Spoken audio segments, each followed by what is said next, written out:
This was my first time watching Midnight Cowboys, and it always felt like one of those films that exists more as a piece of cinematic mythology than an actual movie. I knew it won Best Picture, I knew it stirred controversy for its depiction of sex work and queerness, but beyond that, I went in pretty blind. I didn't know the story, I didn't know much about John Schlesinger, and I certainly didn't know how emotionally direct the film actually was. Let me start with my one real criticism. It doesn't really build to a traditional climax. For a story about desperation in late 60s New York, it lacks that singular moment of catharsis. From a modern lens, the trajectory feels obvious. The second Dustin Hoffman starts coughing, you know exactly where he's headed.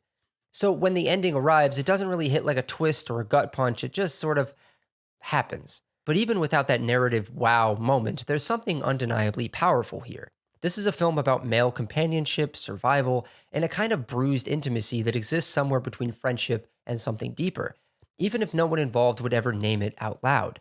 It's about two broken men, not redeemed, not saved, but briefly seen by one another. The only scene I really knew about going in was Hoffman slamming a taxi and shouting, "I'm walking here." We've all seen it. And that moment tells you everything about his performance. It crackles with life. John Voight is great in this movie too, but Hoffman is the beating heart of this film. By the end, even knowing exactly where Ratso Rizzo was headed, I still found myself hoping for a miracle on his behalf. And that's the thing, these two characters are outcasts, people who've slipped through every societal safety net. They're not easy to root for in the conventional sense, but you still do. You want them to catch a break, to choose a better life, to fight back against their own inertia, but they can't. They're trapped in who they are. What surprised me most about this movie was the editing. The fractured flashbacks to Joe Buck's past in Texas are haunting, they're jagged and surreal, revealing just enough to understand how he ended up hustling in New York.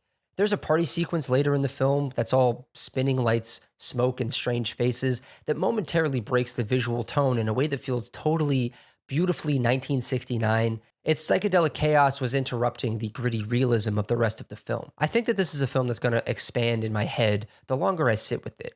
I've got the Criterion Blu-ray, and I'm excited to dig into the extras to learn more about its production and the cultural shockwave that it caused. Because even if I didn't get the emotional crescendo that I expected, there's no denying that this film is a classic. It's beautifully acted, deeply human, and strangely tender beneath all of the grime. Maybe the wow isn't the plot at all. Maybe it's just Dustin Hoffman slowly falling apart while Harry Nilsson's Everybody's Talking drifts through the film like a ghost. And honestly, that might be enough.